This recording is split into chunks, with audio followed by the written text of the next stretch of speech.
va passer à un autre vœu. Celui-là est de Madame Decorte et il a trait à une situation d'un point de presse librairie au 31 bis rue Mira.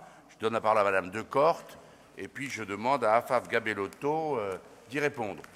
Je serai brève. L'idée, c'est que dans ce secteur Château-Rouge ou à la Goutte d'Or, la mixité, l'équilibre des fonctions, c'est essentiel. C'est une question de vie, de lien social, de vraiment la mixité. Depuis plus d'un an, M.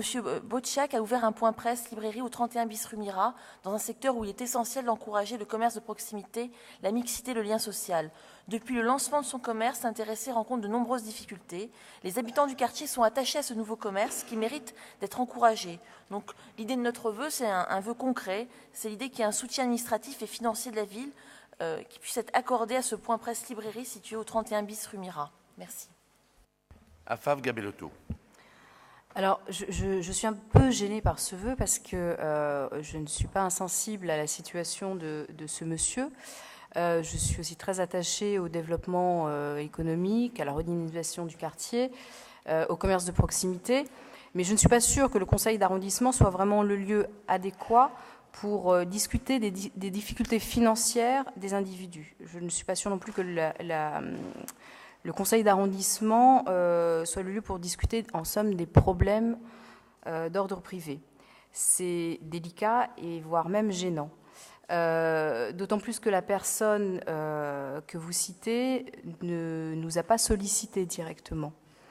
Ceci dit, sur l'aspect administratif, je souhaite rappeler cependant que l'investissement de la mairie a été très fort pour l'installation de ce point presse.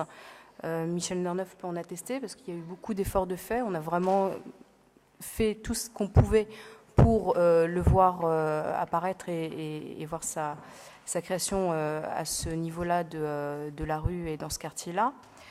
Donc, d'un point de vue purement administratif, moi, je propose à ce monsieur de venir nous rencontrer. Je m'engage personnellement à le recevoir, à suivre son dossier et à l'aider dans la mesure du possible de ce qu'on peut faire d'un point de vue municipal. Sur l'aspect financier, on parle de fonds publics à réinjecter dans un commerce et donc dans une affaire privée. Et je ne crois pas que la municipalité ait pour vocation à payer à chaque fois qu'un commerçant a des difficultés financières. Et là, ce qui nous concerne ce soir, pour des impayés de loyer. Donc, moi, je n'invite pas à voter ce vœu. Si je vais donner la parole à Michel Nerneuf, qui, je crois, a des éléments peut-être à apporter dans le cadre d'un débat, mais je vous redonnerai, Madame Decorte, la parole, dans le cadre d'un débat où il faut garder son caractère public et quand on parle de situation personnelle, il faut toujours être très très prudent et précautionneux. Michel Nerneuf. C'est vrai que le commerce en question a eu des difficultés dans son installation. C'est pas évident d'ailleurs d'ouvrir un point presse librairie à l'endroit qu'il a choisi. Nous avons fait le forcing auprès de Paris Habitat pendant et jusqu'au bout et de façon assez dure pour qu'après les cambriolages, il y ait une grille qui soit posée devant sa boutique, ainsi que l'architecte qui est à côté d'ailleurs. Mais ça y est, c'est fait. Donc c'est vrai que moi je connais bien ce commerçant. Et de fait, il ne s'est jamais fait l'écho aussi auprès de moi des difficultés qu'il pouvait avoir avec Paris Habitat. Donc voilà, c'est ce que je voulais dire. Il y a d'autres petits problèmes aussi qu'il m'avait soulevés, mais pas cela. C'était les problèmes qu'il pouvait avoir avec certains policiers quand ils vendaient la presse le dimanche devant le kiosque de Château-Rouge, alors qu'il est habilité à le faire, puisque le kiosque de Château-Rouge est fermé le dimanche et qu'il fait un point de presse ce jour-là, et il a déjà pris plusieurs amendes. Donc c'est un certain nombre de choses sur lesquelles on peut intervenir. Mais c'est vrai aussi que les aides financières, comme l'a dit Afaf Gabellotto, c'est compliqué par rapport à quelqu'un qui est commerçant et qui n'est pas... C'est pas une structure d'insertion, c'est pas une association, c'est pas donc...